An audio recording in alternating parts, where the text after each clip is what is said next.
Bueno, bienvenidos al Buen Dato de Buen Data. En esta ocasión estamos con un invitado local de la tierrita, paisa, de esas personas buena gente, que ha hecho cambios en la educación de grandes empresas en Colombia, que se especializa en la creación de contenidos virtuales. Y pues nada, entremos de una. Ustedes saben que a mí me gusta entrar de una con las personas porque son invitados especiales y esta vez vamos con Sebastián Rosso. ¿Cómo estás, Sebas? Muy bien, Emerson. Muchas gracias por la invitación. ¿Desde dónde estás conectado? Estoy en el eje cafetero, específicamente en Pereira. En Pereira, una de las ciudades más hermosas de Colombia. Todos los que nos están escuchando, Colombia no solamente en cuanto a mujeres es Medellín, no solamente es Cali, Pereira es espectacular. Las mujeres de allá son muy cálidas, muy bellas. Mi familia es de Pereira también. Yo tengo raíces de Pereira. Te cuento que yo tengo familia por el lado de mi abuelita. Yo tengo familia hacia Pueblo Rico, si no estoy mal, tú me corriges. Ajá, Es un municipio del departamento de Risaralda. La capital es así Pereira, es. donde tú estás. Tengo Ajá. gente en Pueblo Rico, en Apia. ¿En Apia? ¿Cómo se pronuncia? Apía, Apía. Apia. Bueno, hacia esos lados te cuento que tengo familia, conozco el departamento, estuve en proyectos educativos, pero bueno, ya vamos a hablar de eso porque esto no es sobre mí, sino sobre ti. ¿Cómo? Tenemos raíces montañeras. Sí, tal cual, tal cual. Bueno, hablemos sobre ti. Eh, este invitado trabaja con educación virtual y yo siempre inicio preguntando, bueno, ¿cómo fueron tus comienzos? ¿Qué estudiaste? ¿Qué te involucró con la educación virtual? Pues mira que pues es un recorrido muy largo, un gran proceso. Yo estudié diseño visual. Diseño visual es una carrera pues, se especializa especialmente en temas de comunicación y de comunicación a través de la imagen. Por las casualidades de la vida, digamos, ya en los desafíos de la vida laboral, pasé por varias industrias hasta que llegué a una universidad, precisamente aquí, la Universidad Tecnológica de Pereira, aquí en Pereira. Eh, y entré, fue a la unidad de virtualización que tiene la universidad, aún la tiene. Yo entré con un rol de creador de recursos educativos, especialmente pues agregándole valor desde la imagen, desde el diseño. Y cuando me empecé a involucrar en hacer esos recursos, eh, empecé a introducirme en varias cosas emergentes. En ese momento no se hablaban, esas terminologías o estas definiciones no se tocaban en ese momento y eran términos de interfaz de usuario y experiencia de usuario. Entonces, eh, pues no necesariamente todo tenía que ser video, no necesariamente todo tenía que ser interactivo y no necesariamente pues todo tenía que ser tan producido. Habían reflexiones, entonces ya empecé yo a profundizar en reflexiones pedagógicas y es, bueno, pero si una infografía puede hacer lo mismo que un video, ¿por qué no usar una infografía? Y una infografía es más ágil de producir y puede tener hasta un mejor impacto, porque en lectura puede ser menos tiempo que uno tarde leyendo una infografía que viendo un video. Entonces, cosas como esas ya me empecé a involucrar más con los temas, o sea, dejé de ser como, por decirlo así, enfocarme solo en la imagen y me empecé a enfocar un poco más con el resultado o con el objetivo que tenía, que en educación lo llamamos el objetivo de aprendizaje. Entonces, pues, junto pues, el equipo de pedagogía y con pues, el equipo que había en la universidad, hacíamos la formulación de los recursos. Ya luego, digamos que a nivel tecnológico, en esa época me acuerdo todavía usábamos Flash. Con Flash pues había un pues, framework o eh, un software, unas capacidades para uno poder hacer cosas muy creativas. Pero pues Flash tenía los días contados y ya había que empezar a migrar a otras tecnologías. Entonces ahí fue cuando ya empecé a involucrarme un poco más con los temas de UI, UX, especialmente en temas de maquetación. Y bueno, así fue como me fui introduciendo en el mundo de la educación. Ya luego, pues, posterior a eso, pues empiezan a aparecer proyectos de ese tipo. Y tuve la fortuna de, junto con mi socio, que es Andrés, con quien fundé Escuela Didáctica, Andrés, ¿lo conociste eh, ahí en la universidad? en la universidad sí Cómo fue trabajábamos. eso? ¿Cómo fue eso? ¿Trabajaban juntos y cómo fue? Exacto, cuando yo llegué, él ya estaba. Yo llegué a la universidad irme a un grupo a un equipo que se llamaba Diseño y Desarrollo, precisamente. Y pues, digamos, Andrés estaba mucho más enfocado hacia lo que era backend y programación y la programación. Igual pues a él y a mí nos tocó pues el mismo camino de entender la educación, sobre todo el por qué y el para qué, el objetivo de lo que hacía la unidad de cara pues a los temas virtuales. Y estamos hablando de que, por ejemplo, en esa época asignaturas 100% virtual no habían, se usaba la educación virtual se usaba como un recurso o más bien eh, para apoyar a la presencialidad. Y eso pues estamos hablando pues, de 2000, de la década del 2000, estamos hablando aproximadamente del 2010 al 2017 aproximadamente que estaban sucediendo esas cosas. O sea, en esa época pues no, antes de pandemia pues quién se iba a imaginar que la virtualidad iba a acelerar todos estos procesos. Entonces era todavía un terreno de mucho laboratorio. Con Andrés trabajé ahí, trabajábamos juntos, prácticamente nos dividía una mesa, pues nomás, y empezamos a hacer esa sinergia. Ya nosotros, luego, cuando adquirimos, pues, digamos, esa capacidad de pensamiento crítico, empezamos empezamos a hacer innovación educativa, porque ya decíamos, ya hacíamos las preguntas que nos hacemos todavía hoy en día, y es, ¿por qué esto no puede ser de otra manera? ¿Por qué no se puede cambiar? ¿Por qué no utilizar este recurso? ¿Qué pasa si hacemos esto? ¿Qué pasa si hacemos lo otro? Y empezamos a hacer muchos experimentos, mucho laboratorio, y de ahí empezamos pues, a sacar, pues digamos de alguna forma el modelo en el cual está hoy Escuela Didáctica, que es apoyar mucho más el aprendizaje desde el aprendizaje experiencial, o sea, como el aprender haciendo, de tocar, de que el contenido sea accesible, mucho más accesible. Y mire que no solamente es accesible a nivel de pantalla o a nivel de tecnología, sino también pensarlo a nivel de comunicación, ¿cierto? La forma en que se le dice o se expone un contenido también hace parte de la accesibilidad, porque pues, si es un contenido, por ejemplo, de leyes, o sea, como muy legal, muy jurídico, está cargado de tecnicismo que un muchacho no entiende. Entonces ahí es donde uno tiene que también hacer el contenido más accesible desde la comunicación.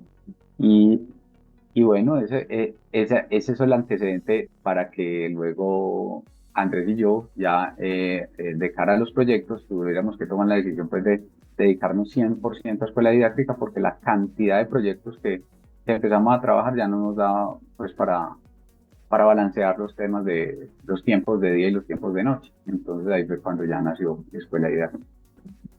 Súper, súper. Bueno, te cuento que casi nos cruzamos. Yo estuve en un proyecto más o menos en el 2012, ya 13, 14 años aproximadamente. Y soy un afortunado porque este proyecto me permitió conocer todos los municipios del departamento de Risaralda. ¿Y en qué consistía este proyecto? Yo tenía que ir y entregar unos computadores, en ese tiempo eran unos computadores para niños azulitos pequeñitos que se llamaban Classmate. Y eran unos computadores que tenían precargado el Encarta, en ese tiempo tenía como los conocimientos básicos como para entrar a ver algo y ya para los niños, y yo me encargué de distribuirlos por todos los municipios y capacitar. Y algo que me gustó muchísimo y que me dejó una gran enseñanza es que la realidad que nosotros vivimos en las ciudades no es la misma que el resto del país en Colombia. El resto del país, y esto también pasa a nivel latinoamericano, el resto del país hay muchos sectores que no están conectados, los conocimientos de las personas también no están avanzados en tecnología. A mí me pasaban situaciones que uno cree que ya las personas, por ejemplo, saben prender un computador como si ya fuera alfabeta tecnológico y cosas que uno da por sentado que en realidad no es así. Este proyecto me ayuda a mí a capacitar a las personas y le abre a uno los ojos en ciertos aspectos. Y lo más espectacular fue haber conocido todo el departamento de Risaralda, el eje cafetero de Colombia. Definitivamente toca invitar a todo mundo porque es una maravilla, es precioso. Yo estuve ahí en la UTP, me invitaron a mí a dar una conferencia, en ese tiempo era la masificación de las TICs y nosotros dábamos como unos pasos de cómo implementar un proyecto exitoso en tecnología. Y de esa universidad de la que tú provienes, le estaba metiendo fuertemente en tecnología y por eso pues doy fe de que es una muy buena universidad. ¿Cuál es tu opinión de esta universidad en la cual tú estabas trabajando? No, pues claro, no, con la universidad nosotros tenemos mucha gratitud, especialmente pues con la unidad. Tuvimos la oportunidad pues de, en ese momento histórico, de participar de, o sea, la unidad era un proyecto de investigación para llevar precisamente la virtualidad a la, pues, a todo el campus. Como proyecto de investigación, pues significó eh, documentación, necesito pues expertos y todo eso. Y eso, pues nosotros tuvimos la oportunidad de estar en ese laboratorio, o sea, conocemos desde el laboratorio mismo cómo implementar este tipo de cosas. Por eso, pues para nosotros, pues, yo vengo de una profesión o una carrera, pues que se enfoca en la comunicación, pero no se enfoca en la educación, y eso ha hecho pues que tenga todo ese perfil eh, inclinado hacia ese punto. Como Yo, yo complementario, ¿no? estuve, Porque, como complementario, ¿no? Porque una cosa es comunicar y otra cosa es como educar y que digamos que tú lo que hiciste fue ahí como un complemento que te ayudó pues a desenvolverte mejor, ¿no?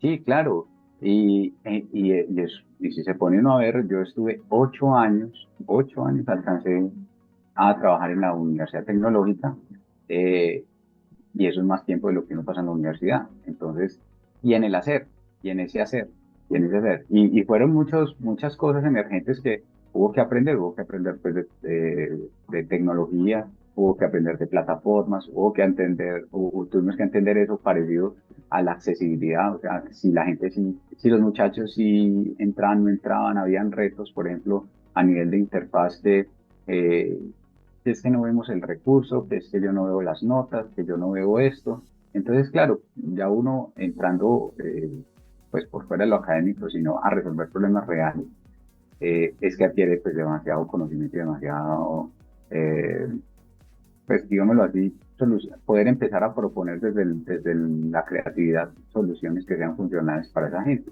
Entonces, pues no, para mí eso fue como si fuera un posgrado, por decirlo así, mejor dicho, Un estar posgrado allá. larguito. Sí, claro. Un posgrado Ya, larguito. ya Ahorita vamos a hablar de una noticia relacionada con eso. exacto. Entonces no, es total gratitud con la Universidad Tecnológica. Ven, una pregunta. eh, ¿Qué es lo más gratificante o reconocimiento o algo que tú digas, oye, qué chévere, qué bacano esta labor a la que yo me dedico porque sucedió esto o aquello? Algo que tú recuerdes así dentro de tu experiencia.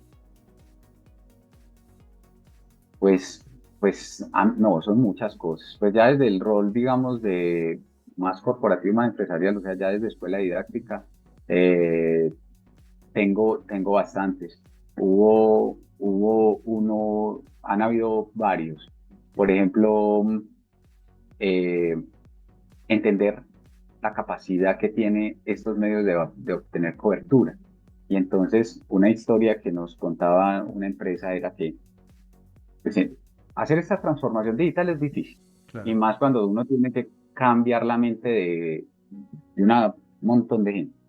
claro. Pero resulta que hay, al principio tiene que haber un pionero, alguien que lance. Entonces se lanzó una universidad corporativa, y esa universidad corporativa pues al principio tenía unos contenidos, la gente entregaba mal los contenidos, sin ganas, pues como esto es otra tarea más de mi trabajo.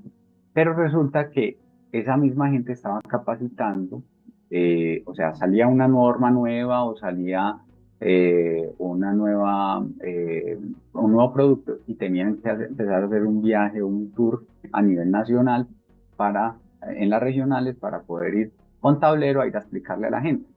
Eso le significaba a líderes de área, le significaba semanas de desplazamientos, de pararse en frente exacto de tiempo, lo que significan lo que son viáticos, que son obviamente pues hoteles, aviones y alimentación, y los salones que habían que alquilar para poder dar esas clases y esas charlas, y sobre todo el tiempo. Y entonces se empiezan a ver eh, personas que, por ejemplo, tienen un niño chiquito en su casa. Su hijo tiene 1 año, tiene 2 años, y la mamá se va 1 semana, 2 semanas ausente de la casa porque tiene que ir a formar con tablero a la gente. Entonces, cuando empezaron a ver que a través de la virtualidad, o sea, a través de los instrumentos y de las herramientas de educación virtual, se podía hacer eso mismo, esas mismas personas, esas mismas líderes que tenían sus hijos pequeños, empezaron a decir, vea, tengo más cursos para virtualizar, ayúdenme a virtualizar esto, ayúdenme a virtualizar esto otro y ayúdenme a virtualizar esto otro. Eso es cuando uno ya entiende y ya uno empieza a entender la transformación digital de una organización y cómo eso realmente hace, no solamente que sea más productiva pues digamos, en este caso, pues, en la empresa, sino también cómo le genera bienestar a las personas. Y entonces, eso es una de los insights o de los hallazgos más valiosos que hizo de alguna forma como esa validación de creer en eso. Y de que esto, pues no es para todos. O sea, los colegios todavía no se pueden poner en virtual. La pandemia nos mostró que no. Los 2 años de pandemia nos mostró que la virtualidad todavía no estaba lista para los niños pequeños, pero, pero sí para los adultos y para otro tipo de, no todo académico, o sea, para las universidades ya es funcional, los colegios de pronto no, y para el sector corporativo es muy funcional. Entonces, con esa validación, eso es uno de los grandes insights y de esas cosas que yo digo, wow, estamos dejando una huella importante, no solo en esta, porque pues es una historia de tantas, sino en todas las que estamos tocando. Y estamos ayudando a cerrar esa brecha para que las empresas o las personas aprendan más rápido y las empresas liberen esos costos asociados que tienen toda esa operatividad de la presencialidad. O sea que podríamos definir que para los adultos y sí, la población mayor, la educación, la buena educación virtual genera bienestar. ¿Tú lo podrías definir de esa manera? Genera la educación virtual, la educación en general, digamos que la educación genera bienestar, en general. Ahora, la educación virtual lo que genera es agilidad. Para mí es eso, ese es el gran valor que tiene la educación virtual, porque ya intrínsecamente pues ya es educación, pero genera agilidad. Y esa agilidad se representa en que yo puedo hacer la formación en tiempos muertos estando en casa, estando en, no sé, en un paradero de bus, esperando un vuelo, esperando una cita médica, eh, etcétera, etcétera, etcétera, o viajando o haciendo, y entonces eso me va a permitir inclusive aprender más y mucho más rápido de lo que lo hace uno en un aula de clase. Es que imagínate que yo hacía cuentas la otra vez, no más el solo tema del desplazamiento en algunos casos, el solo tema del desplazamiento que uno a veces en estos tráficos, especialmente hablo por nuestra situación en Bogotá, Colombia, uno de los tráficos más pesados del mundo, uno perfectamente en el tráfico solamente de ida a un punto se puede uno gastar 1 hora, 2 horas. Entonces hay personas condenadas en el transporte público de gastarse 3, 4 horas diarias para llegar a sus trabajos o para llegar a sus estudios. Ese solo hecho está relacionado con lo que tú dices. De ahí ya hay parte, por ejemplo, la agilidad y el cómo uno recibe los buenos contenidos, pues ya definitivamente eso ayuda muchísimo con todo este tema de agilizar los tiempos y poder compartirlo más en familia, en otros aspectos que para uno también son importantes como ser humano, ¿no? Sí, totalmente de acuerdo, totalmente de acuerdo. Yo creo que culturalmente todavía nos falta mucho. Estamos, digamos que, en una etapa de adopción digital eh, en el cual se está cerrando una brecha tecnológica, mientras que también todo el mundo tiene acceso a un dispositivo o una terminal, llámese computador o llámese un celular. Eh, pero de cara al futuro tiene que ser así. Si uno mira en la antigüedad, las familias más privilegiadas tenían la oportunidad, y yo creo que todavía se ve mucho, pero ya menos. Pero me estoy hablando de quizás sí, un siglo o hasta 2 siglos antes, la posibilidad de mandar a un hijo a Estados Unidos, a Londres, a Italia a estudiar, era un privilegio, pero que solamente la gente más rica podía. Hoy en día, yo puedo tener un diploma válido, certificado por entes regulatorios, o sea, Ministerio de Educación, de universidades en España. Ya tengo, o de universidades en Estados Unidos, con metodología 100% virtual, sincrónica. Pues de momento todavía tenemos, creo, pues que sigue siendo valioso, pero ya se ha cerrado esa brecha, ya entonces no se necesita nacer tampoco en la cuna más rica para poder tener acceso a una educación de altísima calidad y a ese tipo pues de certificaciones que también solamente se podían pensar si uno se iba a vivir a otro país con los costos de otro país.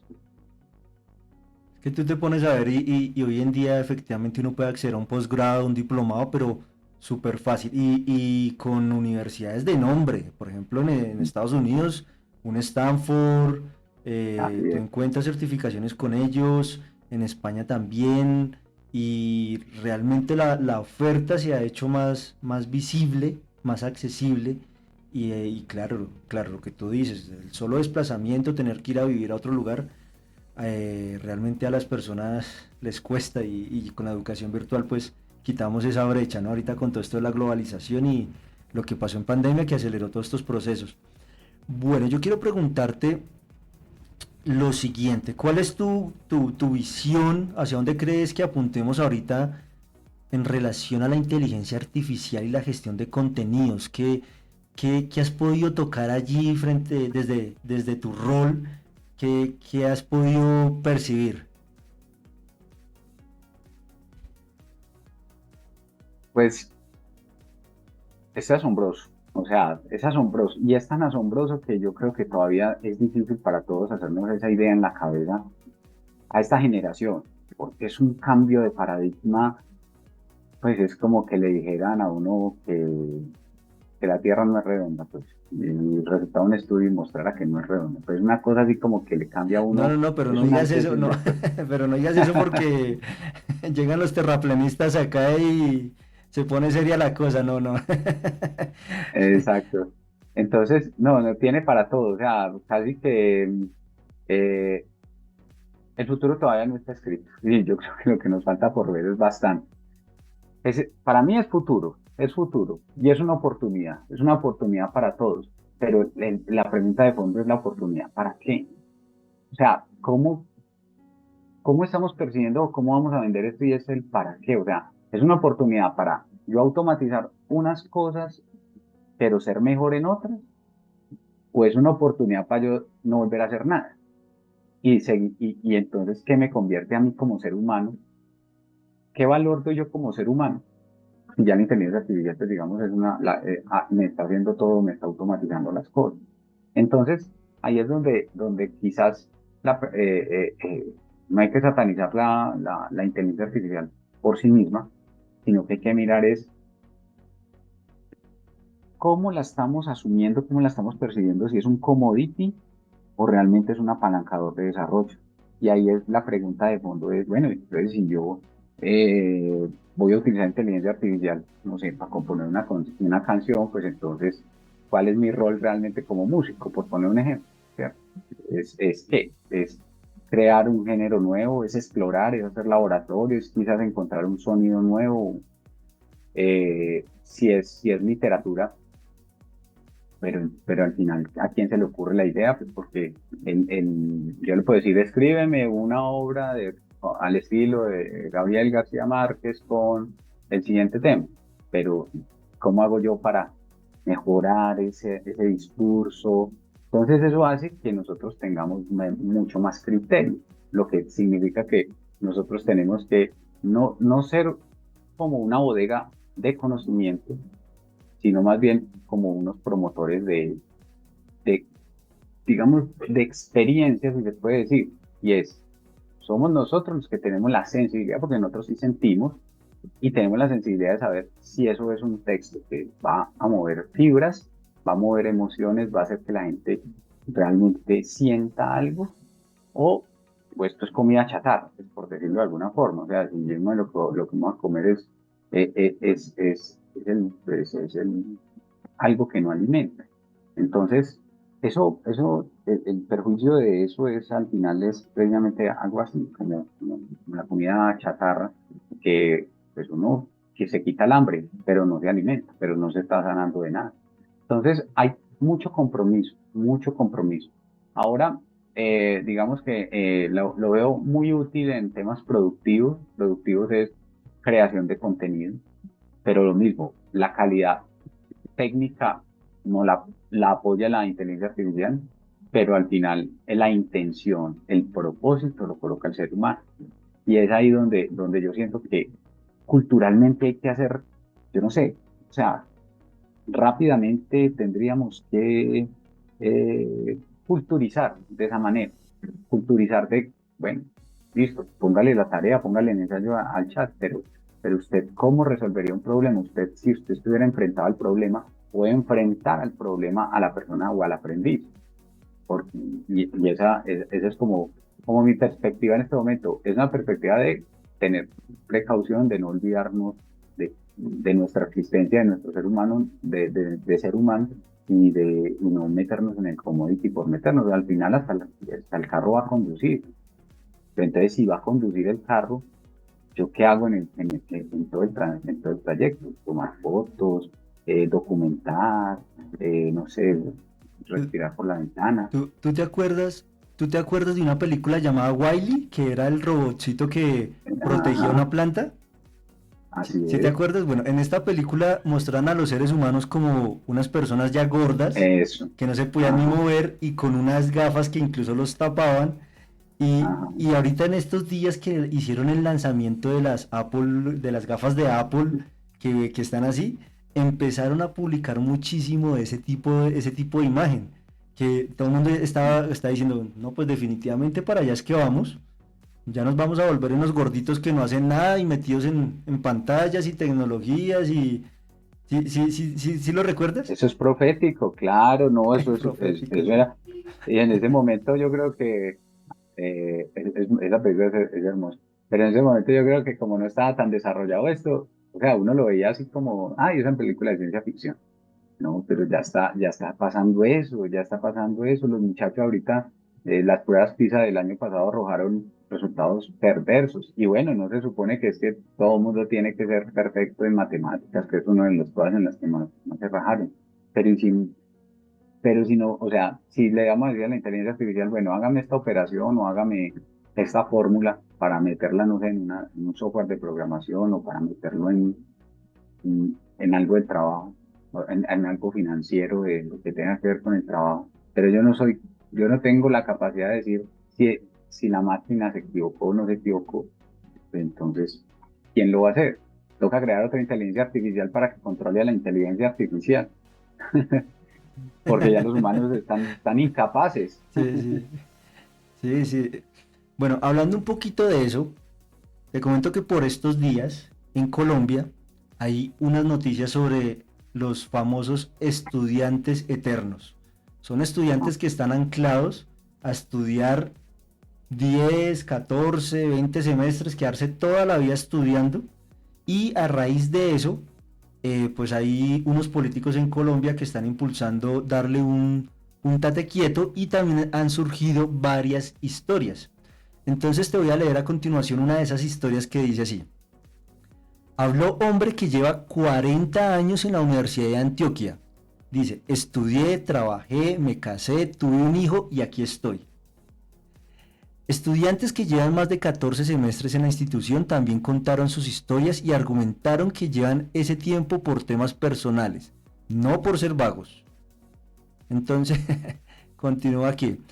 Carlos Posada, un egresado que ha dedicado 40 años de su vida a la Universidad de Antioquia, contó por qué lleva tanto tiempo en la institución y aseguró que no lo hace por ser vago, sino porque esta le ha permitido realizar otras actividades sin necesidad de abandonar el alma mater.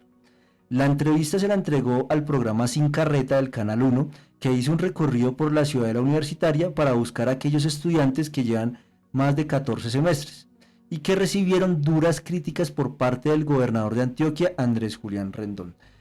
Aunque ya hay otros artículos que en este momento están desmintiendo este tipo de noticias, es decir, están diciendo no, lo de ese señor es mentira, lo de otro sí es verdad, bueno, pero de todas maneras hay algo aquí que es innegable y es que sí tenemos estudiantes eternos dentro de las universidades públicas y que de alguna manera sí está afectando aquellas personas que quieren entrar a estudiar y también les están limitando ese tipo de oportunidades al no otorgar el cupo. ¿Tú qué opinas de este tipo de situación que se está dando en Colombia?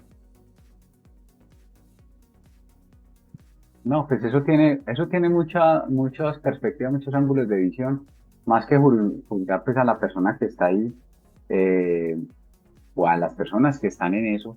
A veces uno dice, bueno, se ve, por ejemplo, en otro tipo de iniciativas que el gobierno da auxilios, y entonces, pues claro, para no perder el auxilio, entonces es mejor quedarse siendo pobre, ¿cierto? Para no perder el auxilio, porque pues eso se vuelve muy cómodo. Eh, digamos que en esta situación, número uno, eso es una particularidad, pues apenas fuera que fuera algo masivo, pues que fuera un común denominador, es una particularidad. Y yo me pregunto en esos 40 años que lleva ahí la universidad, ¿cómo ha intervenido esa persona? O sea, realmente lo que hay de fondo es que no hay proyecto de vida. Esta persona no tiene proyecto de vida. El proyecto de vida, pues hay que, bueno, trabajará quizás, no sé si la noticia dice que trabaja, pero de alguna forma los fondos, los recursos económicos, pues tienen que salir de un trabajo de medio tiempo, se matricula, pierde todas las asignaturas y solo gana una, pero entonces la universidad lleva 40 años. O sea, poner una ley, efectivamente sí, pero también bienestar universitario, o sea, creo que debería haber una alarma, una alerta a nivel institucional por parte de la universidad para poder intervenir a esa persona que está ahí preguntarle, bueno, venga, entonces no matricule tanto, o le damos un auxilio, o haga este otro tipo de formación, o definitivamente, pues no sé, o si es un tema de un auxilio, pues el auxilio cancelarlo o algo así. Pero eso es sorprendente. O sea, cosas como estas se van a seguir viendo y finalmente lo que creo y considero es una ausencia de proyecto de vida. ¿Quién le pudo haber enseñado, ve quién le podría dar una guía para construir un proyecto de vida? Porque pues, él creo que le da lo mismo estar matriculado que no estar, pues porque eso es un síntoma de que pierde las asignaturas, no las pasa. Y es que en algunos casos, no desconozco esta universidad, pero en algunos casos, al ser estudiantes, también tienen otros beneficios, ¿no? Tienen, por ejemplo, acceso a Alimentación. comedores, exacto, alimentación, tienen Ajá. acceso en algunos casos a trabajos dentro de la universidad. Entonces, yo como lo tipifico como simplemente un error del sistema, tal cual lo que tú acabaste de decir, donde no hay políticas claras donde se haga todo lo que acabaste de mencionar, que se llegue a cierto límite o que se vincule con el área de bienestar, intervenga allí, etcétera, etcétera. Yo también lo catalogo así tal cual, como una falla del sistema que no se tuvo en cuenta, ¿no? Sí, así es. Y para esta la foto del señor, ¿cierto? Sí, pero ya están desmintiendo que no, que posiblemente esa noticia no, No, no es verdad, pero bueno, eso es lo que están mostrando por ahí. Sí, entonces pues nada, tal cual lo que tú estás diciendo, no es tampoco ir contra las personas, ojalá sean conscientes de que sí efectivamente algunos le están quitando oportunidades porque si son personas que se anclan por otros subsidios, otras cosas que dan, pero bueno, es la realidad para aquellos que nos están viendo en otros países, que tengo amigos en otros lugares también. Actualmente está pasando esto en Colombia, son de aquellas noticias que se le está poniendo lupa para ver cómo lo solucionamos.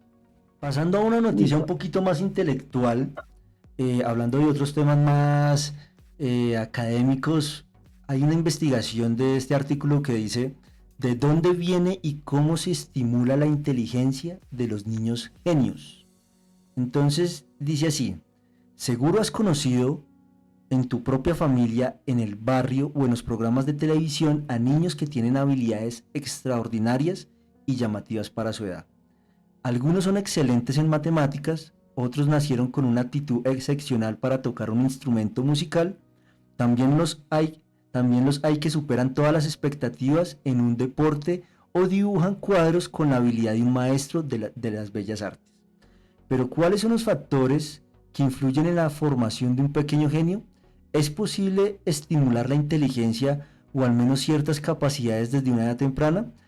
Para encontrar respuestas a estas y otras preguntas, BBC News Brasil conversó con la doctora Magda Lourdes Nous, profesora de neurología de la Pontificia Universidad Católica de Río Grande, investigadora del Instituto del Cerebro INSER en Porto Alegre. Bueno, antes de entrar, ¿qué opinas sobre estos niños que nacen con habilidades especiales? Primero, el cómo detectarlo.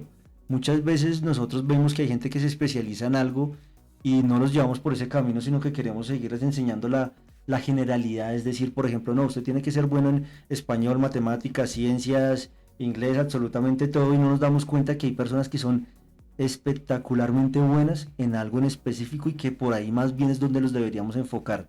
Entonces, ¿tú qué opinas en relación a eso?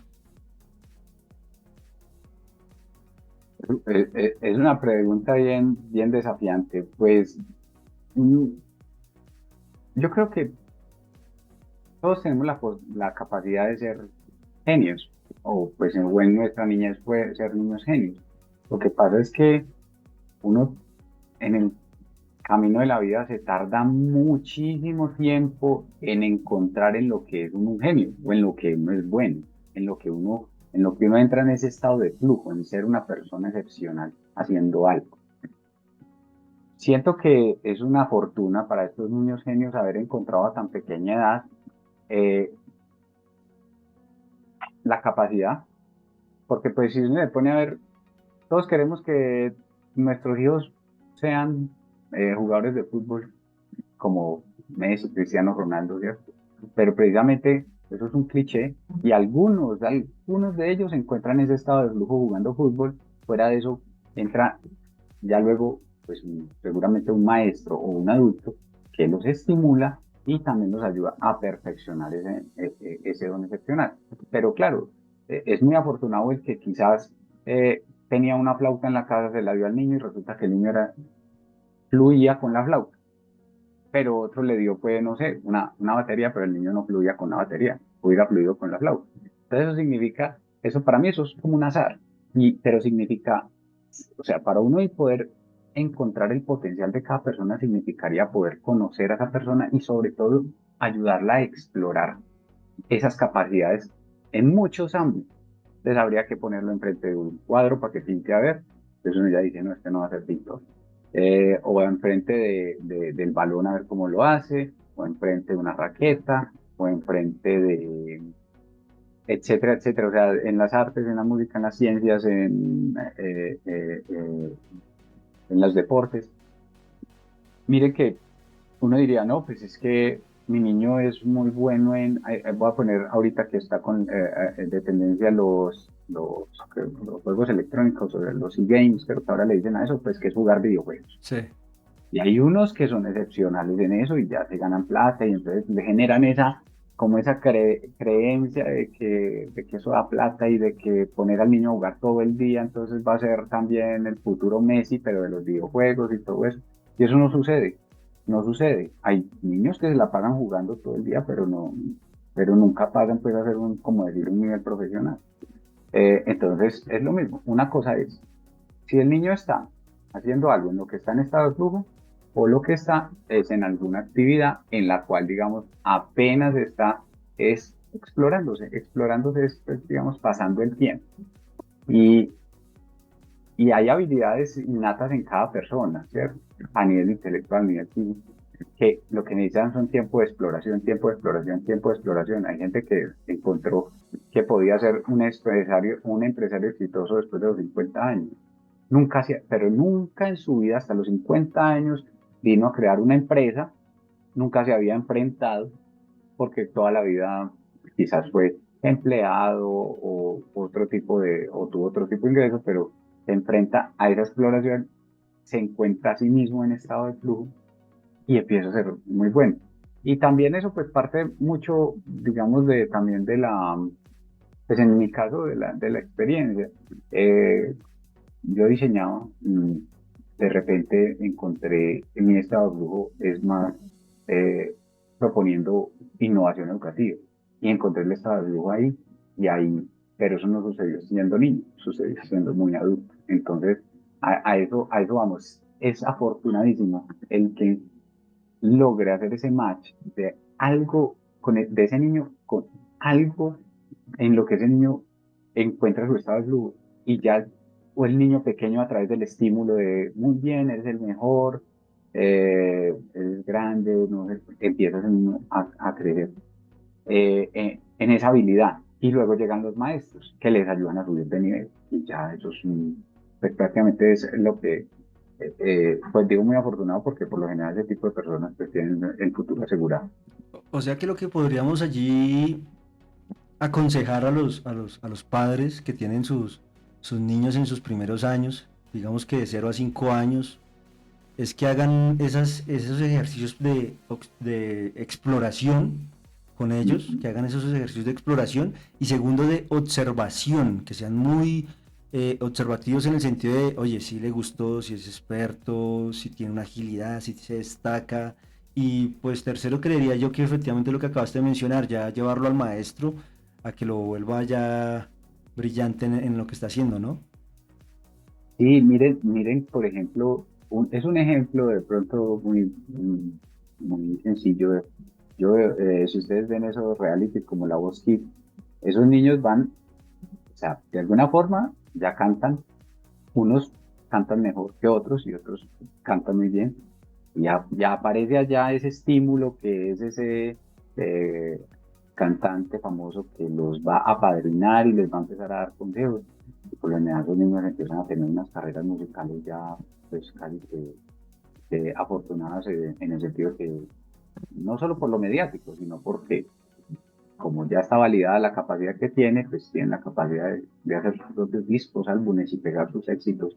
Y un ejemplo es ese niño Camilo, Camilo que ahora es el esposo El que hoy en día de ya no es niño. Baluna, el que ya no es niño, pero ya vende álbumes y todo eso, y ese niño salió de ahí. Y ese niño no es solamente voz, también es como carisma. Entonces son muchas cosas, ¿sabes? Por eso también ahí el tema del estímulo es importante, el aplauso, ¿cierto? Porque uno puede ser genial, pero sí, a veces le hace falta a uno la validación de quién lo mira. Y si ustedes ven la historia de los futbolistas como Messi, también fue lo mismo. Alguien dijo, yo quiero llevar a otro club, yo quiero llevar a otro club. Y las historias de las bandas de rock de los 60 de los 70 era que tocaban en un bar hasta que llegó alguien y les dijo, no, ustedes son buenos, caminen, hagamos un álbum, ¿cierto? Entonces ahí es donde, y ya les empiezan a exigir excelencia, excelencia, excelencia, y bueno, y ahí se van viendo las cosas. Bueno, vamos a leer otro apartado, ya para cerrar con esta noticia en relación a este artículo. A ver, vamos a mostrar acá. Dice así, según la neuropediatra, las pruebas científicas más recientes sugieren que hay una serie de factores que en conjunto explican estos casos.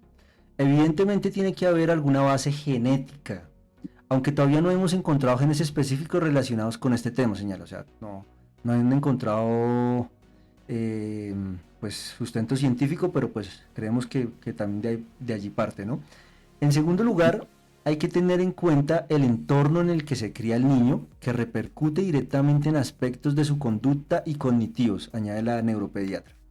En términos prácticos, si el individuo recibe estímulos intelectuales adecuados desde una edad temprana, esto ayuda a estimular el cerebro y ciertas capacidades. Un entorno favorable no tiene por qué estar lleno de juguetes caros. Lo más importante es crecer en un hogar donde el niño reciba estímulos, cuidados y cariño, afirma Núñez. Tú acabas de decir la palabra clave que son los estímulos, ¿no? Ahorita lo mencionaste precisamente. Súper, sí, bueno. Entonces, la genética, wow, favorecido el que tenga la genética. Pero pues le digo, la genética, todos tenemos la genética. Tenemos la genética para hacer cosas maravillosas y también hasta para enfermarnos. Ya, hay gente que se enferma de cáncer de pulmón eh, y, y fuma y se enferma más rápido. Y hay otros que fuman y nunca se enferman. ¿Por qué? Porque esa persona genéticamente está destinada a tener ese otro tipo de cáncer. No de estómago, no de piel, no de otra cosa, no de cerebro, una cosa diferente. Entonces, esa genética, por eso le digo, es un tema de exploración, no es un juego de azar. Lograr saber también la genética para las cosas buenas es un desafío.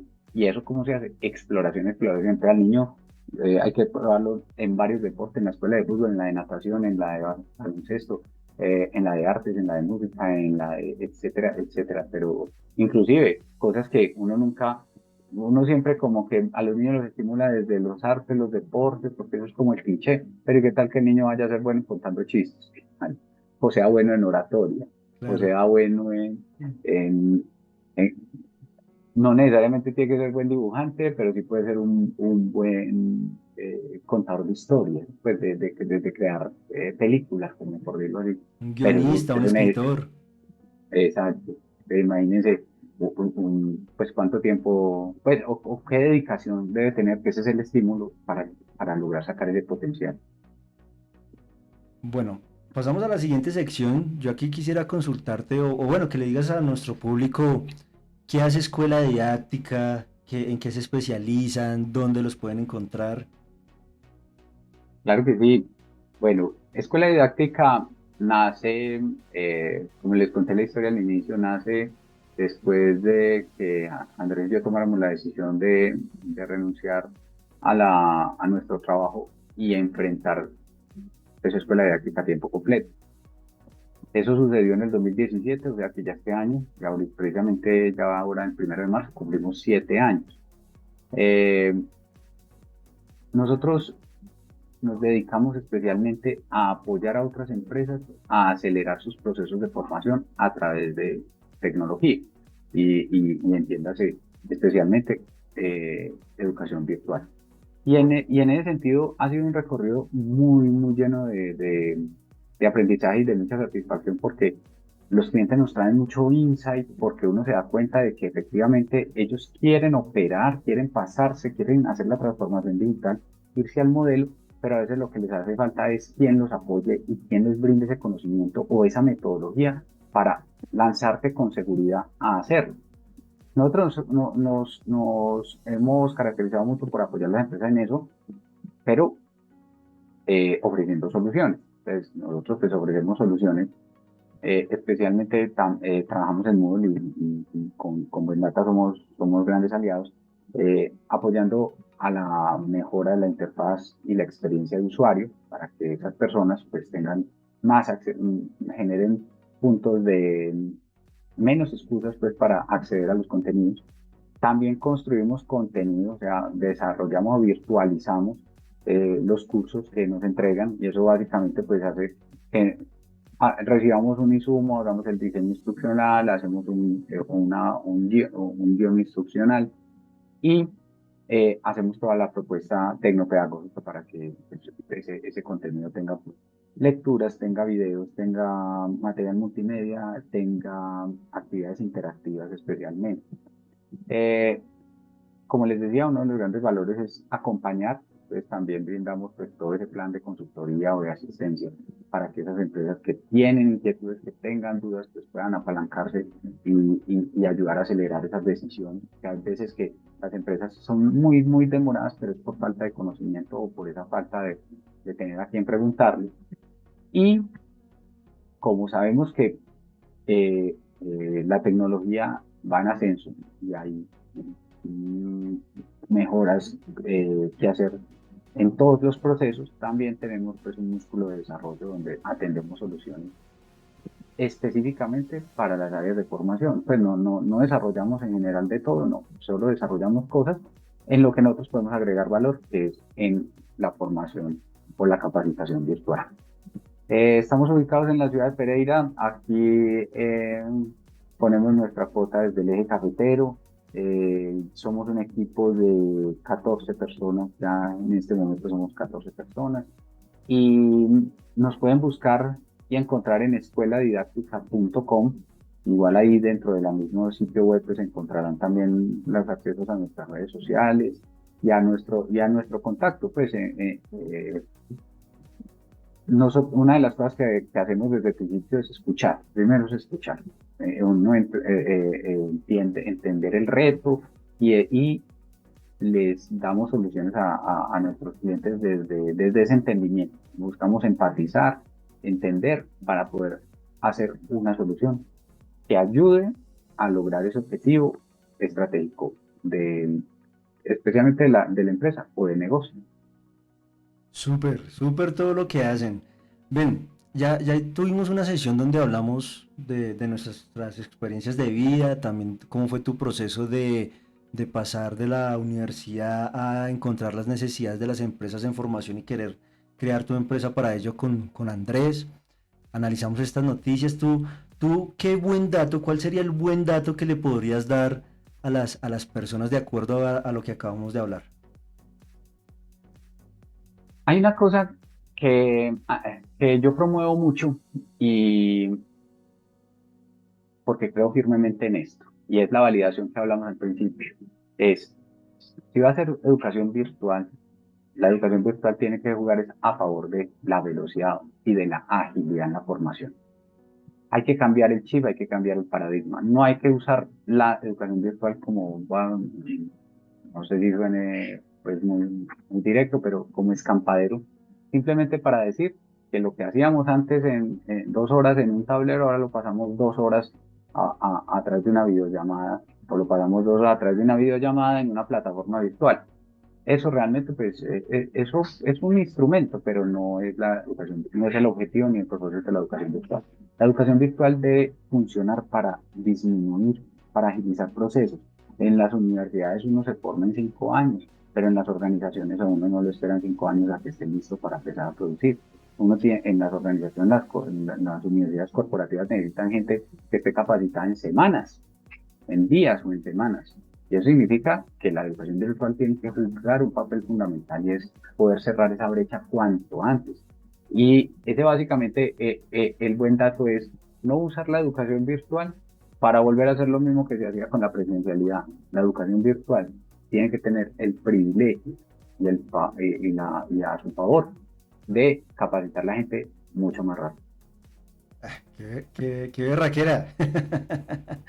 Como se me sale el paisa también, qué berraquera, parcero.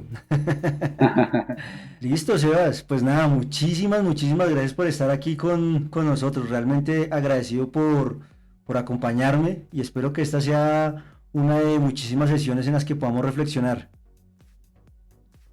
Claro que sí, no, mil gracias también a ustedes por tenernos en cuenta dentro de este ecosistema, por compartir esta experiencia. Yo sé que ustedes están creando comunidad, nos encanta ser parte de esta comunidad, como parte de la comunidad también estamos para apoyar. Nosotros tenemos un principio muy grande que es cooperar. Aquí es mejor que trabajemos unidos, que nos apoyemos entre todos, porque realmente hay mucho por hacer y todavía hay muchas brechas que cerrar. Entonces, para mí es un honor estar en este espacio y bueno, no, seguimos en contacto para cualquier cosa que se ocurra. Listo, muchísimas gracias, Sebas. Bueno, esto fue Sebastián Rosso desde la ciudad de Pereira, una de las ciudades más hermosas de Colombia, desde el eje cafetero, totalmente invitados a que conozcan el eje cafetero. Allá la gente es súper amable, súper amigable. Allá se pueden pasar y tomarse un tinto, un buen café, conocer personas así del tajante como es Sebas, gente muy entradora, que puede sentarse contigo a charlar agradablemente. Realmente estoy muy contento de que me hubiese acompañado este invitado. Espero tenerlo próximamente, poder seguir charlando. Y no olviden, amigos, esto fue el buen dato de Buen Data. Gracias, chao, chao.